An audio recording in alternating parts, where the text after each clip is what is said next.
Well, after about 20 minutes of fiddling around, I finally managed to get this thing working. Um, Opened several windows and several windows and several windows in Hangouts, and the original broadcast literally just would not let me start. It didn't have an option to start broadcast or anything.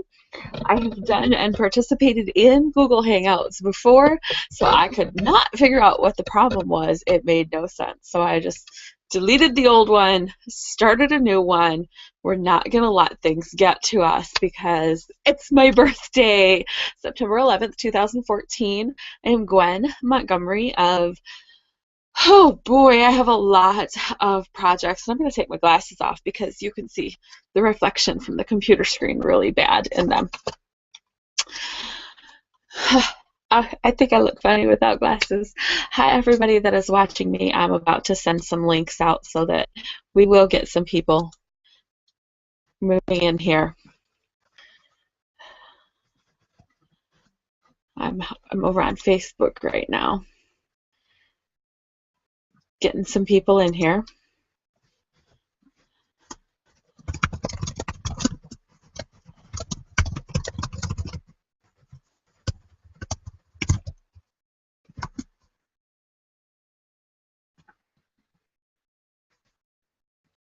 Alrighty.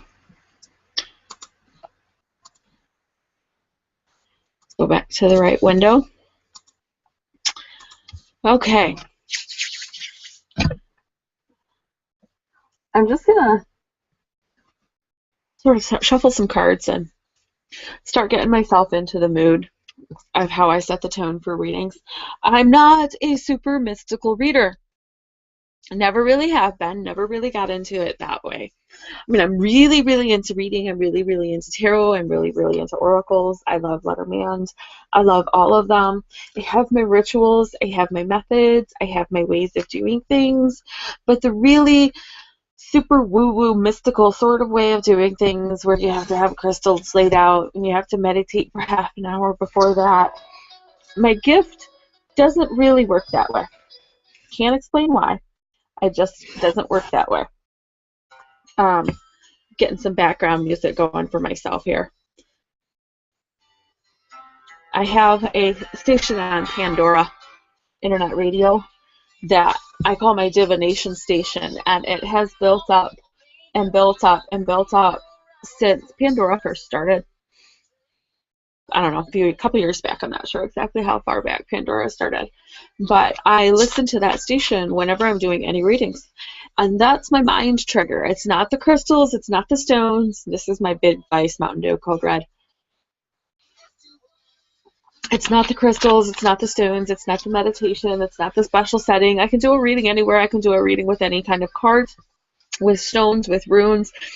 I will take a shower and I will see stuff in the tiles on the bathroom that will trigger visions that will show me what's coming for the day. And I know to a lot of people that probably sounds really kind of weird, but it works. My clients love it. My friends love it. People come to me for readings all the time because for whatever reason, I have this gift and what I see happens. I love it when I'm wrong. I love it when it doesn't happen, because when I'm wrong and it doesn't happen, it means somebody actively chose to live their life and chose to go in different directions than what I was seeing, and I love it when that happens, because I want everybody to consciously and actively create their life, not just let life happen to them. So this is my annual birthday ritual. I am a deck collector, a divination junkie. I love cards, I love stones, I love all of them, and I love reading all different kinds because they trigger different sorts of intuitive thoughts and different sorts of readings in me. Some decks are better for love, some decks are better for business, some decks are better for various other things. But to start off with, I'm going to start my annual birthday reading, birthday number 36. I was born in 1978, September 11th. I haven't always had good birthdays.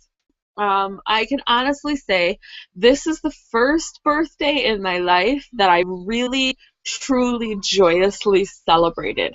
I was getting there last year. I was embracing it a little bit more, but not like this one. This one I'm like, yes, it's my birthday.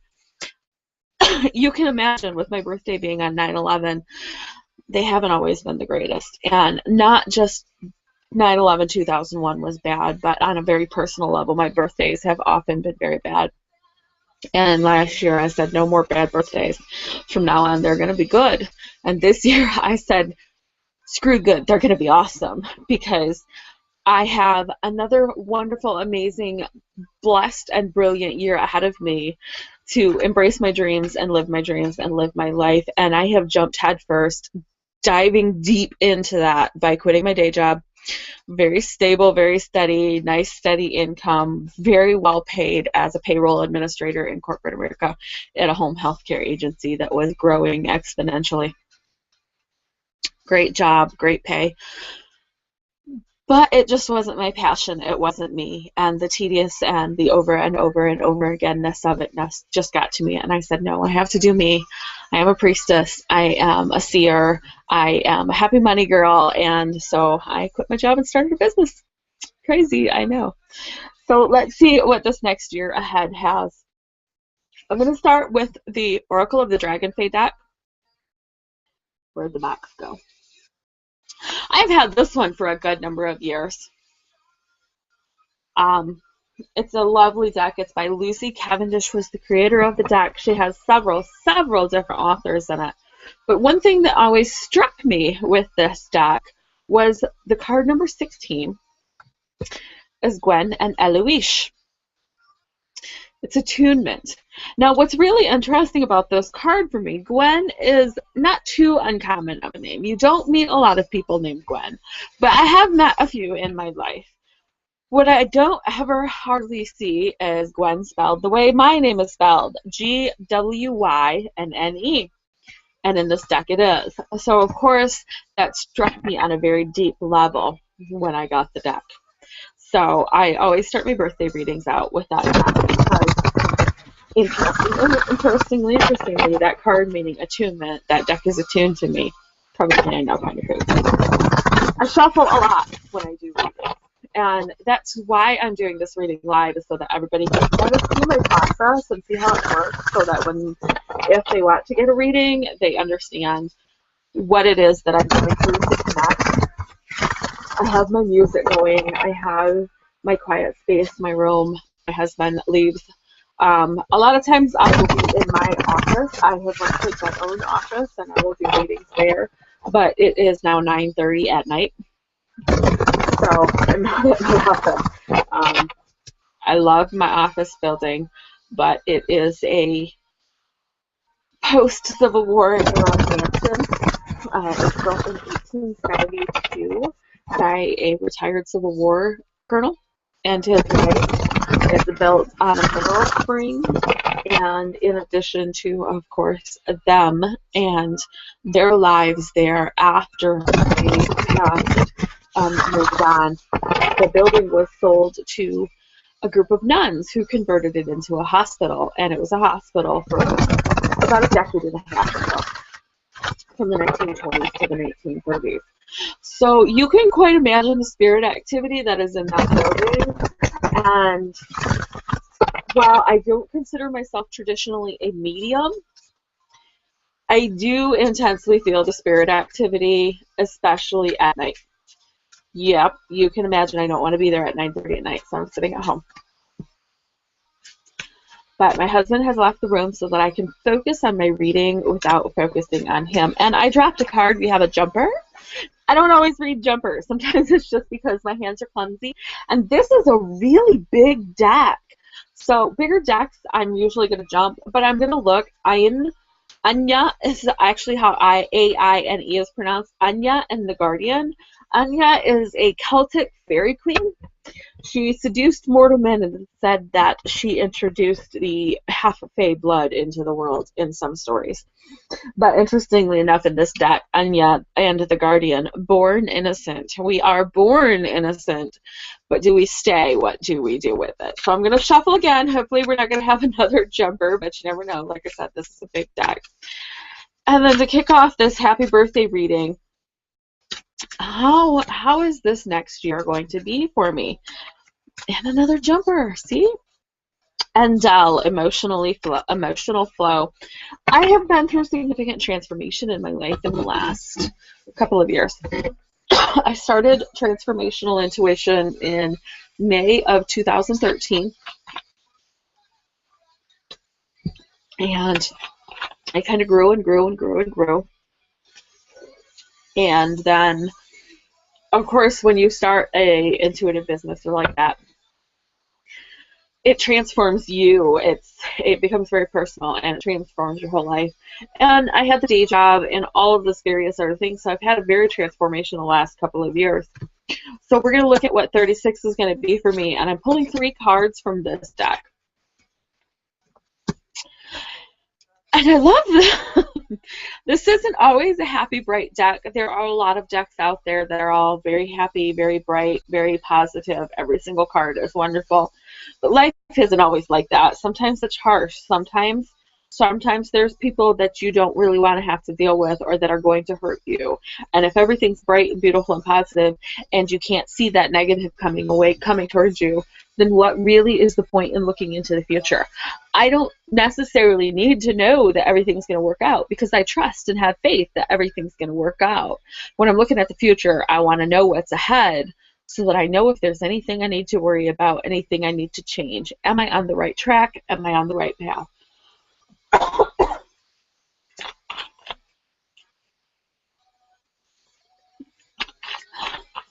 Okay, so the first card, and hopefully you don't see them backwards, because when I look at my camera, I see them backwards.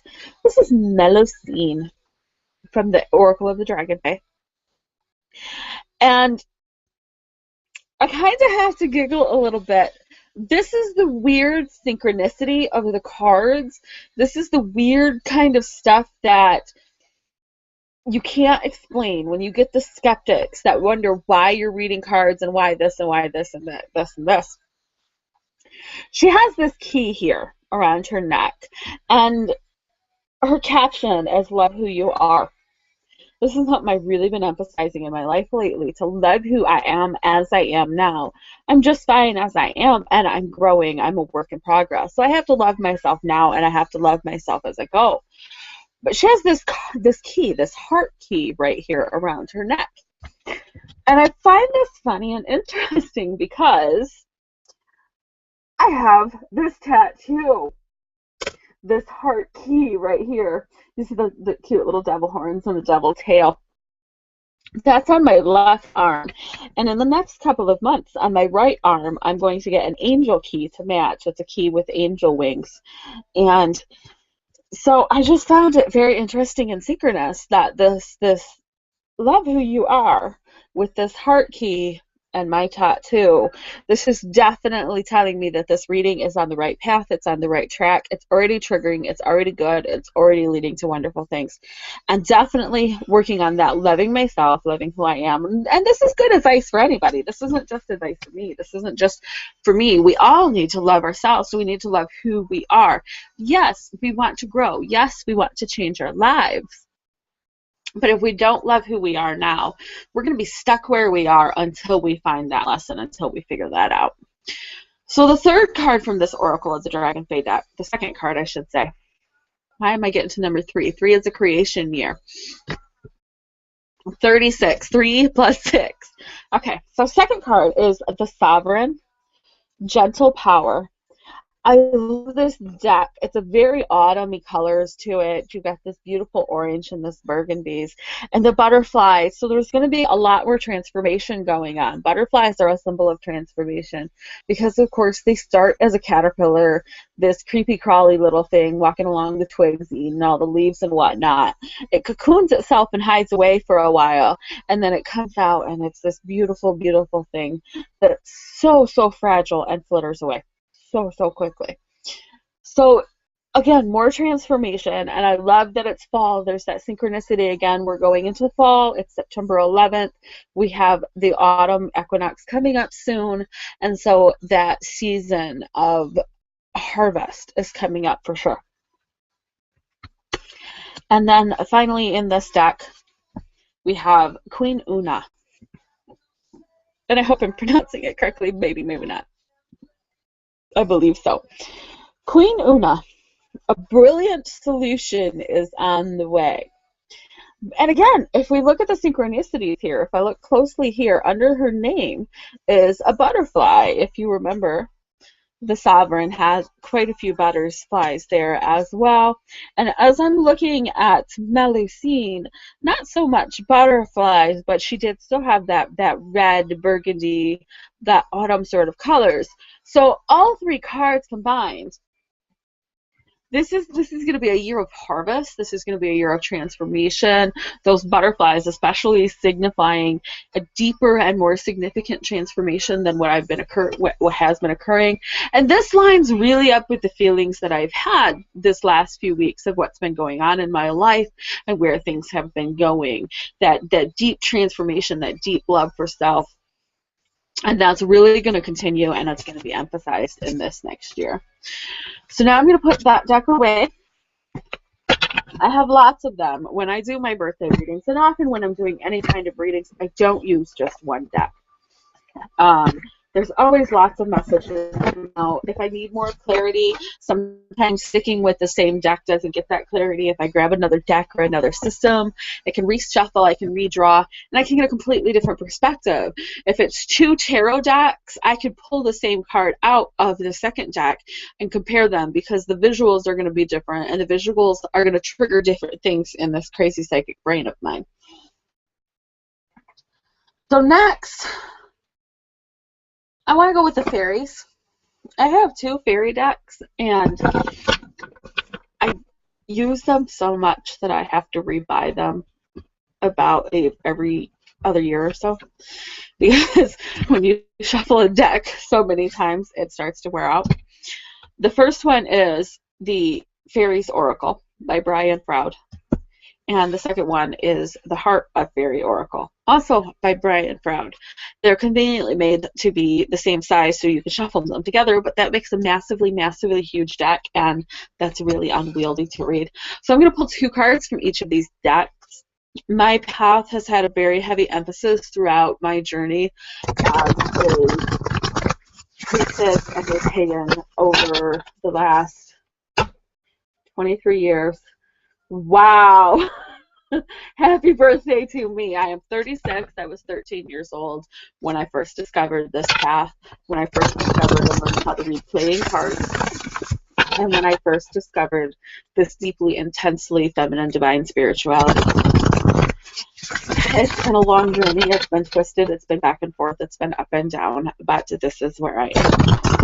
So I'm going to draw two cards from this fairy deck. And I'm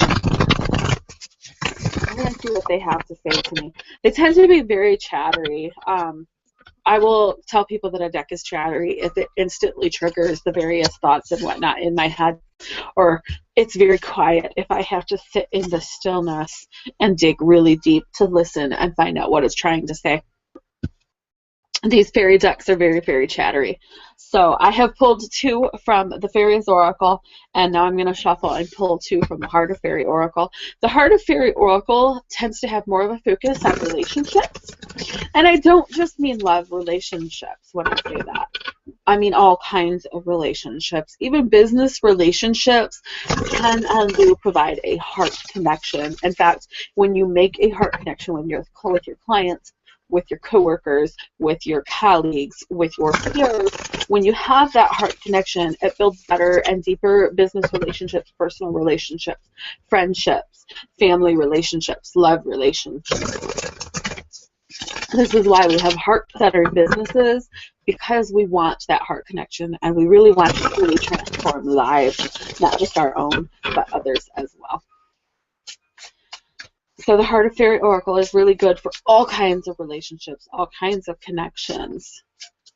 And so this is sort of going to look at the relationships for the next year and what's going to be going with that. So I have a wild card. It's an unnamed card in the Heart of Fairy Oracle, and whenever I get a wild card with this deck, I always pull another card. And this is why I love this deck, because it always makes me laugh. Oh my goodness. The big behind was the extra card that I drew because of the wild card. The big behind. We'll get to that in just a moment. So the fairies oracle, the first card drawn was Losguna. She is the frog queen. And she is the diver of the depths, the wanderer in the soul. She loves to sink into the deep emotions, the dark emotions, to stir them up, to stir up the mud so then it can clear and truly settle. Which means, again, that transformation, you're going to keep on going. And transformation is a very emotional, very painful process. And sometimes all that stirring up means that sometimes you're going to have to sacrifice things, you're going to have to let things go, and that may be letting people go. I know who that may be. It's been a long time coming, but we still have to wait and see. Then, in addition to Losguna, who is sort of that guardian and caretaker of our deepest emotions, there is the fairy godmother. She is exactly what she thinks she is. She's a bearer of gifts, many gifts to come, many dreams come true. She often, when I do readings for others, signals a great time of blessings and increased abundance. And oh, couldn't we all use that? So then, with the Heart of Fairy Oracle, I drew 2 cards, and the first card that I drew was a wild card. And I call it a wild card because it has no name. There's, I think, 3 wild cards in this deck. The rest of the cards are named. These ones are wild. They have no name. They're not spoken of in the book that came with the deck, and so they are wild, so they mean whatever you want. This one, we have a unicorn fairy sitting on a toadstool and surrounded by a bunch of goblins. So whenever I get one of the wild cards, first of all, the unicorn is pure magic. The unicorn is pure joy. So that inspires that with me. And there is music and there is dancing in this. But whenever I get the wild card, I always draw another card. So I drew the 1, the 2, the second one that I drew was the gift. Interestingly enough, that pairs up very nicely with the fairy godmother. 2 different decks, but they're in alignment. Lots of gifts coming my way. And gifts aren't necessarily physical things. When I'm doing a reading, I might see lots of gifts, but it could be gifts of the spirit. It could be gifts of speaking. It could be gifts of writing. It could be psychic gifts. It could be generosity from others. It's not always about being physically handed something. So gifts on many different levels. And then, of course, because I had the wild card, I drew an extra card, and it was the big behind. And this card, it's dear to my heart because I'm a big booty girl. The big behind means always to look behind you, to remember the past, but also to look at a new perspective. So even though we're moving into the future, and birthdays, I turned 36 today, birthdays are sort of that constant reminder that time marches forward. You are going to get older and older and older. You don't get to go backwards. I'm never going to be 28 again, whether I want to be or not. Always marches forward. But the big behind reminds us we don't want to forget the past. We always want to remember the past, be grateful for the past, where it has brought us, reflect on the past, and learn from the past. A forgotten past is a past that's repeated. And ooh, believe me, I do not want to repeat some of that stuff. Oh my goodness, no. I'm sure you don't want to repeat some of that stuff either. Okay, so now that we're done with those 2 decks, what next? What next? What next? I think I'm going to go with the Wisdom of the Hidden Realms. This is a deck by Colette Baron Reid. It's an oracle deck. And it is one of my favorites. I love Colette Baron Reid. The first deck that I got from her was the Enchanted Map Oracle. Then I got her book, The Map, that was a companion book for that. And now I've gotten a few of her other books. She has a newsletter. She is a coach herself, an intuitive coach and a reader herself. And she also has courses and programs. She has a life coach certification course that I'm actually very seriously thinking about taking this next year.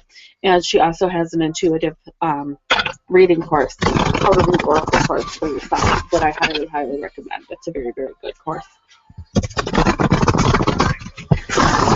So I'm going to shuffle. I shuffle a lot. I am a little bit of an obsessive shuffler. My formula usually is 7 times 7. 7 riffle shuffles and then 7 hand over hand shuffles. Don't always necessarily stick to that. It's not a rigid formula. I don't believe in rigidity at all when it comes to readings.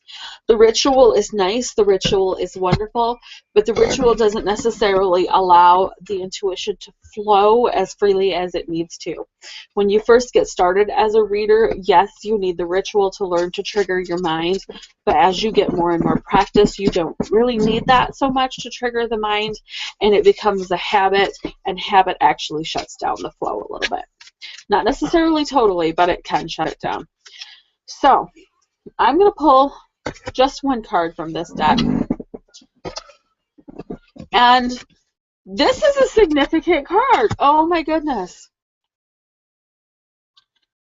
First of all, it was upside down. It was reversed. And I don't always read cards with reversals. Most tarot decks I don't read with reversals. Most oracle decks I don't read with reversals. However, Colette Baron Reid has designed and intended for a few of her decks to be used with reversals. She calls them challengers.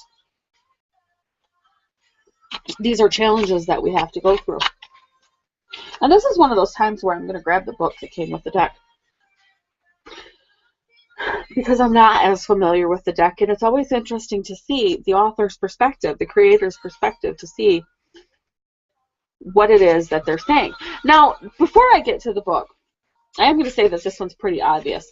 It's the prison waif, and it's this lovely little fairy girl who is in a broken and grown over building, and she is bent over and hunched over and very, very sad and upset.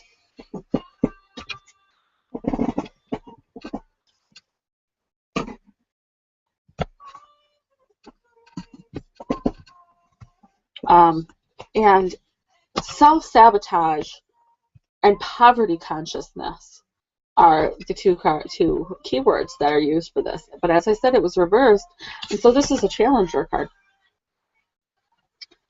And I find it interesting because I recently launched Happy Money Flow, which is all about learning to be happy so that the money flows. So many people think if I have enough money, if I get more money, I'm going to be rich and I'm going to be happy when I'm rich. Then I don't have anything to worry about. And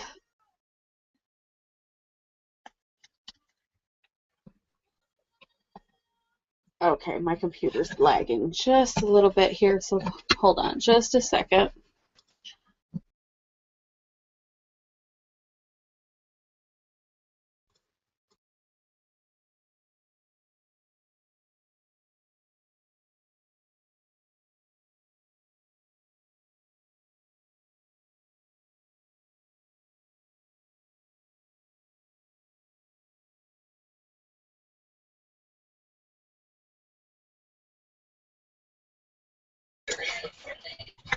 Okay, now I think I'm back. So I'm getting back to the prison way. Happy Money Flow. I started Happy Money Flow as a way to really open the consciousness dialogue about money and about how we make money. There's this emphasis on just make the money, make the money, make the money, without really getting deep into how it feels to make the money in that way. And I truly believe that we can be happy before we have money, and that when we're happy before we have money, more money comes our way. So it's interesting that this comes up. What Colette Baron Reid says about poverty consciousness, this prison waif as the challenger, is: are you a prisoner of worry, distrust, cynicism, and fear? Do you constantly tell yourself that there's not going to be enough? Or do you see only lack and poverty wherever you look? Perhaps your expectations of negative results and repercussions serve to keep you imprisoned by your own thoughts. Do you feel that you're not allowed success in life? When the prison waif comes as your challenger, he warns you that you're now seeing in your life the results of those negative thoughts and expectations. If you don't like what you see, it's time to transform the way you see it. If you aren't happy with your life, change your thoughts. That alone has the power to change your life. Difficulties are learning curves right now. Just remember that this prison won't hold you for long. Take the time to learn about mistakes. The lessons ensure later and greater success.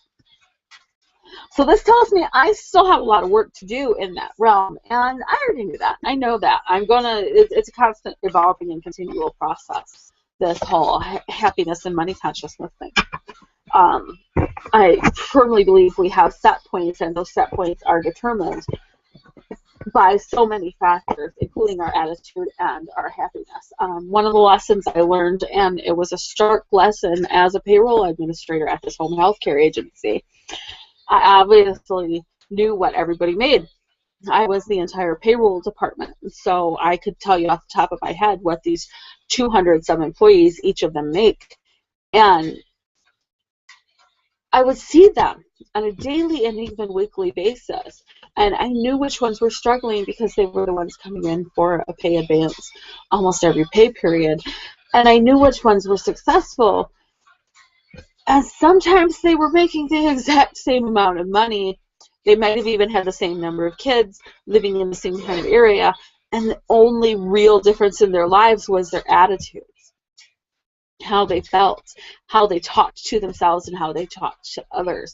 So this was a very stark lesson for me that it's all about attitude, and without that positive mental attitude, it doesn't matter how much money you make, you're going to be stuck. So I definitely have to be aware of that poverty consciousness, that feeling of lack. There is nothing lacking. There is more than enough in this universe. There's more than enough to go around. I'm going to keep this reading short because my voice is starting to go, and I'm just going to go with my tarot cards. This is the Shadowscapes Tarot. So I'm going to shuffle, and I'm going to get my theme for this year. We already know that there's going to be sort of some significant ongoing transformation, some changes in my relationships, and some other issues, as well as becoming more and more aware of the negative thinking around money. Clearing that out and up-leveling. So now I'm going to look at my theme for the year. My theme for the last couple of years has been sort of transformation, deeper and deeper dives into transformation. So let's see if the transformation theme is going to continue. Of course, I know that transformation is going to continue. It's ongoing. It's never going to stop. But is that going to be the overarching theme, or will something else start to peek through along with that transformation?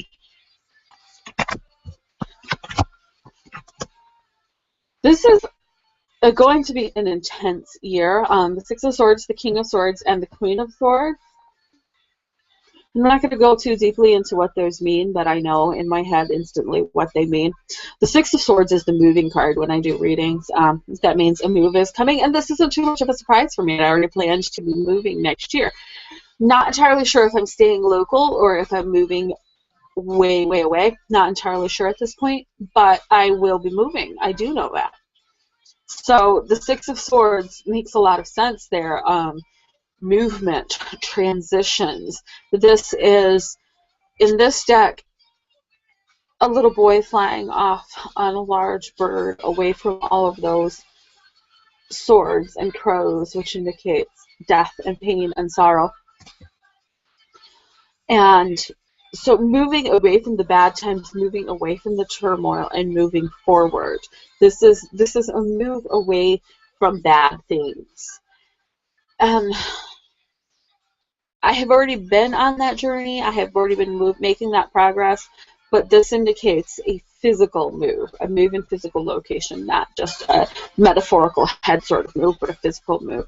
The King of Swords and the Queen of Swords, both very analytical, for some sort of very cold, emotionless, very much in their heads, very thinking, very logical. And so this tells me